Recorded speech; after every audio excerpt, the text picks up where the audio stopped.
ناظرین، سامعین، حاضرین حضرات، قرآن مجید، قرآن حکیم، قرآن رشید کے 23واں پارہ سورہ صافات میں سے ایک مختصر سی آیت تلاوت کرنے کا اللہ تبارک و تعالی جل شانہ نے ارشاد فرمایا وَتَرَكْنَا عَلَيْهِ فِي الْآخِرِينَ، ہم نے ان کا ذکر خیر آنے والوں میں چھوڑ دیا، ان کی یاد منانا آنے والوں میں چھوڑ دیا۔ یہ جو ہم اپنی طرف سے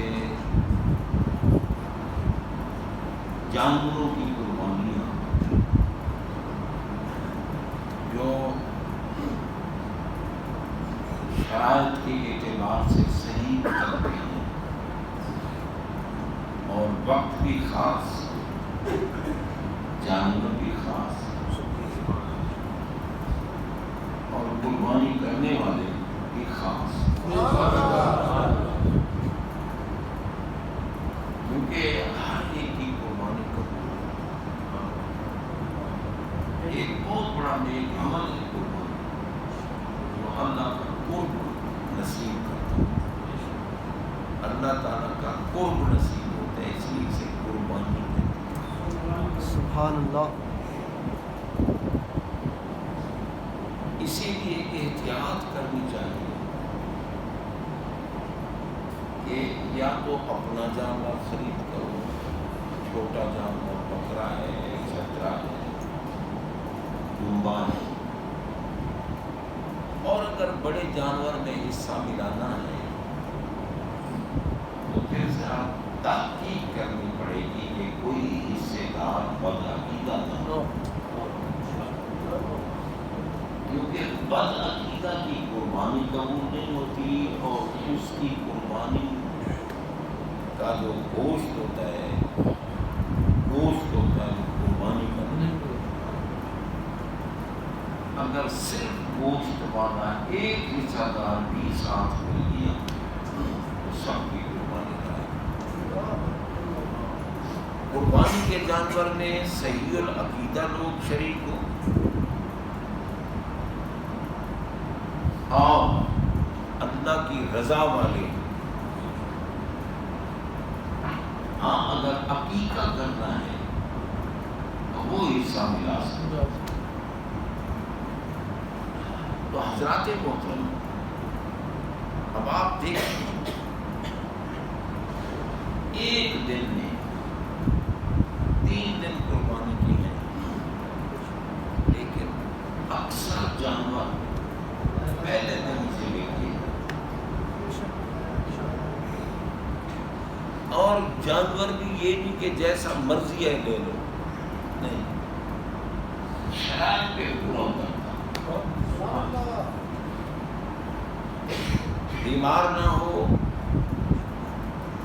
اتنا کمزور نہ ہو کہ وہ خود قربانی والے مقام تک چل کے بھی نہ جا سکے۔ سرکار نے فرمایا سب میں رو دہایا کرو،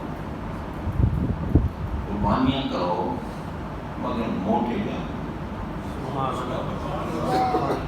وحسنوا دہایا کرو، اور خوبصورت حسین جانوروں کی سبحان اللہ۔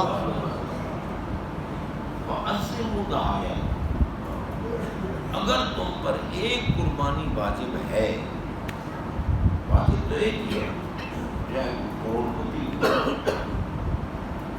ارب پتی کیوں نہ ہو، قربانی تو ایک ہی واجب ہے، لیکن سرکار نے ایک پہ نہ رہے، اگر اللہ نے توفیق دی ہے تو جتنے کر سکتا ہے سبحان اللہ۔ عظیم دعایا، صاحب نصاب پر تو قربانی واجب ہے، لیکن جو صاحب نصاب نہیں، اگر وہ بھی کرے تو قبول ہے۔ سبحان اللہ۔ ٹھیک ہے، اگر وہ بھی قربانی کرے تو قبول ہے، اس پر واجب نہیں ہے، اس کا مستحب۔ ایک قربانی یا بڑے جانور کا ایک حصہ واجب، ثابت جانور بڑا لے کے ذکر کر دو، 10 جانور لے لو، 100 جانور لے لو، 1000 جانور لے لو، سرکار نے فرمایا کہ زیادہ سے زیادہ قربانی۔ اب صحابہ کرام رضوان اللہ تعالیٰ اجمعین نے سرکار علیہ السلام سے پوچھا، ما هذه الأضاحي، سرکار یہ قربانیاں جو ہم جانور ذبح کرتے ہیں کیوں کرتے ہیں، کیا ہے قربانی؟ سرکار علیہ السلام نے جواب دیا، سنت ابیکم ابراہیم علیہ السلام، یہ تمہارے جد امجد حضرت سیدنا ابراہیم خلیل اللہ علیہ السلام کی یاد منائی جائے، سبحان اللہ۔ ان کی بارگاہ میں سالانہ ختم کیا جائے، سبحان اللہ۔ ان کا عرس کیا جائے۔ سبحان اللہ۔ اب پوچھا صحابہ نے، فما لنا فیہا یا رسول اللہ صلی اللہ علیہ وسلم، آقا ہمیں ثواب کیا ملے گا اس کا؟ آقا نے فرمایا بِكُلِّ شَعْرٍ حَسَنَةٌ، ہر بال کے بدلے جو جانور تم ذبح کرو گے اس کے ہر بال کے بدلے ایک نیکی، اور پھر جو اس کے اعضاء ہیں وہ تمہارے اعضاء کے گناہوں کی معافی کا سبب۔ سبحان اللہ۔ اب صحابہ کو یہ وہم پڑا کہ سرکار نے فرمایا کہ ہر بال کے بدلے ایک نیکی، جانور تو جو بھی ہو، میں تو خربوں کی تعداد میں بال ہوتے ہیں، خربوں کی تعداد گنے بھی نہیں جا سکتے۔ اسی لیے انہوں نے پوچھا کہ فسوق یا رسول اللہ صلی اللہ علیہ وسلم، وہ بال جو ہر بال کے بدلے ایک نیکی ملنی ہے، کیا یہی اون کے بال ہیں؟ جانور کے جسم پر جو اون ہے کیا اسی یہی بات؟ فرمایا بِكُلِّ شَعْرٍ مِنَ الصُّوفِ حَسَنَةٌ، سبحان اللہ۔ یہ جو بال ہے نا یہ ہر بال کے بدلے، ہر بال کے بدلے ایک، یہ اون کے جو بال ہیں، کھال کے اوپر جو بال ہیں، ہر بال کے بدلے ایک۔ اب بتائیں بھائی جانور کو ہم نے خرید کیا، سوال تو خربوں کی تعداد میں تھی، ایک جانور خربوں نے کیا ملی یا نہیں ملی؟ پھر آپ یہ دیکھیں کہ بھائی چلو ایک جانور واجب تھا، مجھے ایک کا حکم ہوگا، دوسرا نہ کرو بھائی، لیکن نہیں فرمایا جتنے جانور مرضی ہے کرو، کیونکہ پھر یہ نہ سمجھے کہ واجب ہے اس لیے نہیں، واجب ایک ہے، باقی مستحب ہے کرو۔ ابراہیم علیہ السلام کی یاد بناؤ، ایک دن میں کھربوں روپے کے جانور ذبح ہوتے ہیں۔ میرا خیال ہے کہ پاکستان میں جتنے جانور ذبح ہوتے ہیں، اگر ان جانوروں کی بجائے ان کی قیمتوں کو اکٹھا کر لیا جائے تو میرے خیال ہے پاکستان کا شاید کرنا اتر سکتا ہے یا نہیں؟ یا چلو قرضے کو چھوڑو، وہ تو پھر ہمارے پاس کی بات نہیں، ہم تو چلو جانوروں کی بجائے پیسے اکٹھے کر کے ہم نے خود تو نہیں قرضہ اتارنا نا، آخر دینا ہے کسی ذمہ دار کو، اور وہ آگے سے زیادہ خود آ جائے باقی کہیں یہ سود میں گیا، یہ بھی ہو سکتا ہے۔ تو بھائی چلو یہ تو ہے نا کہ ہمارے ملک میں بہت غریب لوگ ہیں، غریب لوگوں کی مدد کر دی جائے، جانور ضروری ہے، غریبوں کی مدد کر دی جائے ان خربوں روپوں کے ساتھ، کئی بے روزگار کے روزگار چل سکیں، کئی بیچارے پریشان حال بیٹھے ہیں جن نے اپنی بیٹیوں کی شادیاں کر دی ہیں، کئی بیمار پڑے ہیں جن کے پاس علاج کا پیسہ نہیں ہے، تو یہ خربوں روپے جمع کرو۔ طارق صاحب کو کہو یوں نہ بیٹھو، وضو آپ کا کیا، گرموں گا گئی ہے، 1000 مرتبہ کہتا ہوں کہ یار یہ ٹیک لگا کے نہ بیٹھے کرو گا، کیونکہ تھوڑی سی اگر منہ آگے گزری ہے، اگر تھوڑی دیر کے لیے بندہ بیٹھ جائے بغیر سہارے کے، یہ قید نہیں ہے کہ چوکڑی مار کے بیٹھو یا 2 زانوں بیٹھو، نہیں، کس طرح بیٹھ سکتے ہیں، لیکن سہارا یہ آپ کی ہمدردی کے لیے ہم بات کرتے ہیں۔ سہارا لیا، نیند آئی، وضو کیا، 1 سیکنڈ نیند آ گئی، وضو کیا، جب وضو کیا اور پھر تم نے نماز پڑھی تو نماز ہو جائے گی۔ اور پھر یہ بھی ساتھ ہے اللہ کی بارگاہ میں بیٹھے، اللہ کی بارگاہ میں جناب بندہ وزیر اعظم سے آپ کو کوئی کام پڑ گئے، یا ہمارے تھانے کے ڈی ایس پی صاحب سے کوئی کام ہو، اور آپ جائیں ڈی ایس پی کے دفتر میں اور وہاں ٹانگیں پسار کر اور یوں کر کے آپ بیٹھے اور بات کریں ڈی ایس پی صاحب سے، تو وہ کہیں گے پہلے تو اس کو سیدھا کرو، اس نامراد کو تمیز ہی نہیں ہے کہ کسی کے پاس جا کے بات کیسے کرنی ہے، بیٹھنا کیسے ہے۔ ایک معمولی سے افسر کے سامنے بھی ٹیک لگا کے تم نہیں بیٹھ سکتے، اور کائنات کے خالق کی بات بندہ بیٹھا اور باادب نہ بیٹھے، نہیں مرتے بغیر سہارے کے۔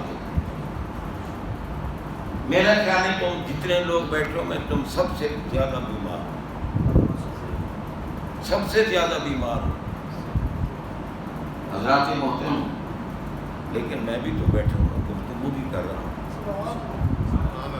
اللہ کی بارگاہ میں بیٹھو، رسول اللہ کی بارگاہ میں بیٹھو، کی مقام کا لحاظ رکھو، ادب سے بیٹھو، نہیں پھر کیا یوں ٹانگیں کر لیں گے، اوپر بازو پھیلا لیں گے، بیٹھیں گے۔ اللہ دیکھ رہا ہے کہ نامراد تو ہے کون جو میرے سامنے اس طرح بیٹھا، نماز پڑھ کے ثواب لے کے نہیں جاؤ گے اگر بے ادب ہو گئے۔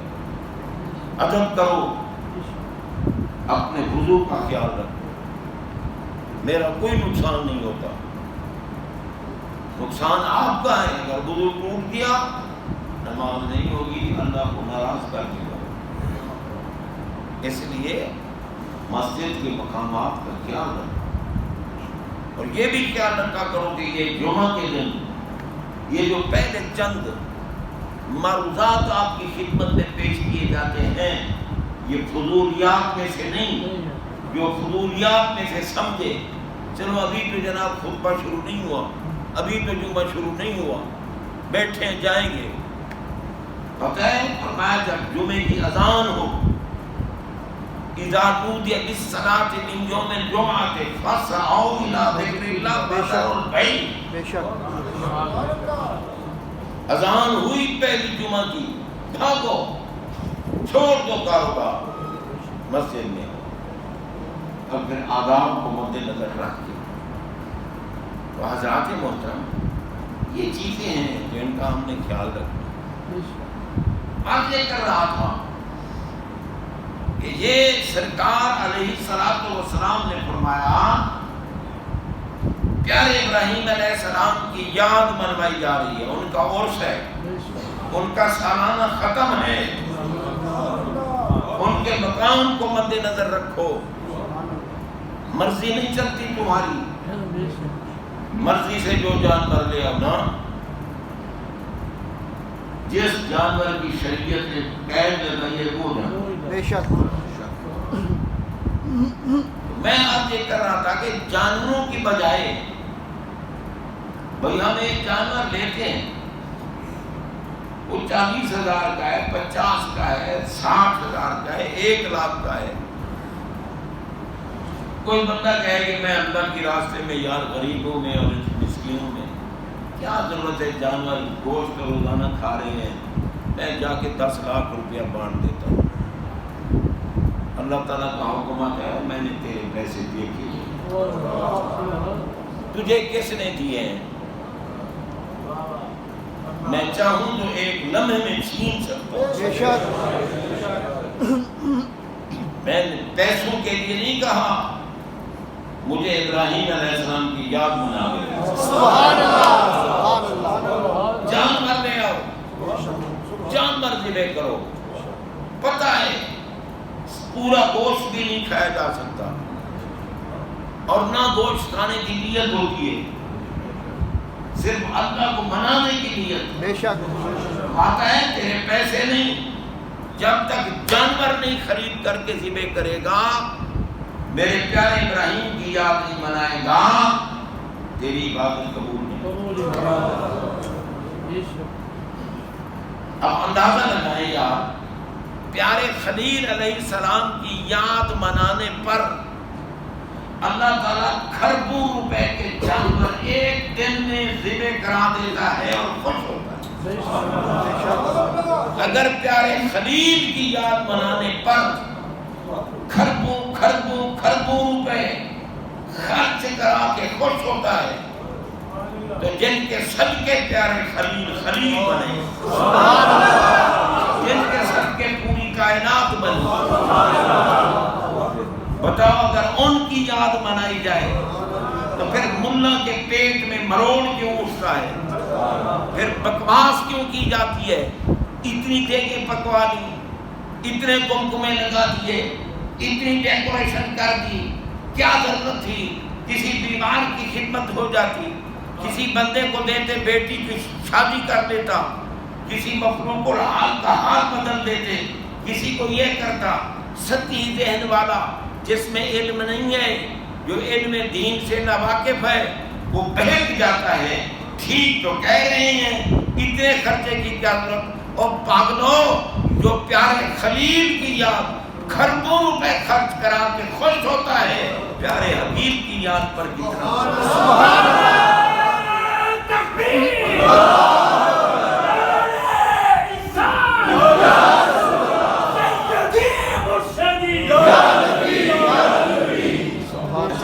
دیکھیں مستحب کیا ہے؟ جانور کے گوشت کے 3 حصے کرو، ایک حصہ احباب کو دو، ایک حصہ فقیروں کو دو، ایک حصہ خود کھاؤ۔ یہ مستحب ہے، یہ فرض نہیں ہے، واجب نہیں ہے، اسے کا ہمارے آقا میں اگر تمہارے گھر کے افراد اتنے ہیں کہ جو جانور تم نے قربان کیا وہ سارا گوشت گھر ہی کھا سکتے ہو، تو کھا جاؤ سارا گوشت، قربانی قبول ہے۔ سبحان اللہ۔ بیچنا نہیں، نہ کھال بیچنی ہے، نہ کھر بیچنے ہیں، نہ گوشت بیچنا ہے، بیچنا نہیں۔ اب کھال ہے، آ گیا بیوپاری، یہ تو اب کئی سالوں سے انہوں نے اس عظمت والے جانور کی کھال کو بے قدر بنا دیا۔ بے شک ذات محترم اللہ تعالیٰ ان سے بھی پوچھے گا جن نے قربانی کے جانور کی کھال کی عزت کو ختم کیا ہے۔ اور قربانی کے جانور کی کھال جس نے قربانی کی ہے، یہ نہیں کہ ایک بیوپاری آ گیا اس نے کہا یار 100 روپے مجھے دے دے، اس نے کہا ٹھیک ہے جی دینی ہے نا، میرے تو کام نہیں ہے، نہیں تو لے جا۔ نہیں، میں جس طرح کو اپنی چیز کے لیے جھگڑتا ہے نا اس طرح جھگڑتا۔ یہ نہیں کوئی آ جائے اور کہے جناب 50 روپے میں دے دو تم کو لے جاؤ، کیونکہ بھئی ہم نے خود تو نہیں پانی بھیجنا، یہ تمہارا مال نہیں، تو اپنا مال جس طرح مرضی ہے بیچ، یہ اللہ کا مال ہے، تو صرف نوکری کر رہا ہے۔ بے شک تو حضرات محترم غور کیجیے، آخر پیاروں کی یاد منانے میں کوئی بات ہے تو اللہ خربوں میں خرچ کرا ہے۔ حج ہے، حج کسے کہتے ہیں حج؟ کتنا انعام ہے حج کا، سارے گناہ معاف۔ من حج للہ فلم یرفث ولم یفسق رجع کیوم ولدتہ امہ۔ فرمایا حج کا ثواب یہ ہے جیسے تمہاری ماں نے تمہیں اب جنم دیا، سبحان اللہ گناہ معاف۔ ہے کیا حج؟ حج میں کتنی رکعت پڑھی جاتی ہے؟ حاجی تو کافی بیٹھے ہوں گے، مجھے ذرا بتائیں تو صحیح۔ اب نماز عید الاضحیٰ پڑھو گے نا، کتنی رکعتیں پڑھو گے؟ دو بولو، دو پڑھو گے نا۔ عید الفطر کی دو، نماز جمعہ کی دو رکعتیں ہیں نا۔ عید کی، عید نہیں، حج کی کتنی رکعتیں ہیں؟ کوئی نماز نہیں۔ حج کے لیے، عمرے کے لیے کوئی نماز نہیں۔ بے شک کیوں نماز نہیں رکھی؟ میں اس لیے کہ تو اتنا دور دراز کے سفر کر کے لاکھوں روپے خرچ کر کے آئے، آگے نماز پڑھانے والا بد عقیدہ ہو، نہ اس کی ہو نہ تیری ہو، پھر تیری حج تو ضائع ہوگی۔ اس لیے ہر بندہ اپنی حج خود کرے، سبحان اللہ، کسی کے پیچھے نہیں کرنی، خود کرے، طواف خود کرے، استلام خود کرے، مقام ابراہیم پہ نوافل خود پڑھے، سعی صفا مروا خود کرے، اور عرفات کا وقوف خود کرے، مزدلفہ میں وقوف خود کرے، مینا میں آ کر کنکریاں خود مارے، سارے حج کے افعال خود کرے۔ اگر خود سید العقیدہ ہے تو حاجی بن جائے گا، ورنہ مکالا بن کے چلا جائے گا۔ حضرات محترم غور کیجیے، اللہ تعالیٰ کو اپنے پیاروں کی یادیں منانا پسند ہے، سبحان اللہ، اس لیے ملا کی بات نہ سنی کرو، کہاں لکھے ہیں 11ویں، کہاں لکھا ہے میلاد، اور تو بے شک بھونکتا رہے کتے، ہم میلاد بھی منائیں گے، ہم 11ویں، سبحان اللہ، سبحان اللہ، ہمارے رب کو پیاروں کی یاد منانا۔ بے شک تو مانع الخیر بنتا ہے، شیطان کا ایجنٹ ہے تو۔ ہمارے نبی پاک فرماتے ہیں 11ویں کی محفل جنت کا باب ہے، سبحان اللہ، سبحان اللہ، میلاد کی محفل جنت کا باب ہے، بے شک اللہ خوش ہوتا ہے۔ اور تم کہتے ہو نہیں نہیں جی کہاں لکھا ہے جی، نہ کرو، تم لگتے کیا ہو 11ویں والے کے، تم لگتے کیا ہو میلاد والے کے، جو 11ویں والے اور میلاد والے کے نہ کریں وہ کریں گے۔ سبحان اللہ، سبحان اللہ، محترم یہ عید تمہیں متنبع کرنے آئی ہے کہ کیوں اتنے کھربوں روپے کے جانور ذبح کر رہے ہو، کیونکہ رب خوش ہوتا ہے، پیاروں کی یاد مناؤ، اللہ خوش ہوتا ہے، اللہ عمل کی توفیق عطا فرمائے۔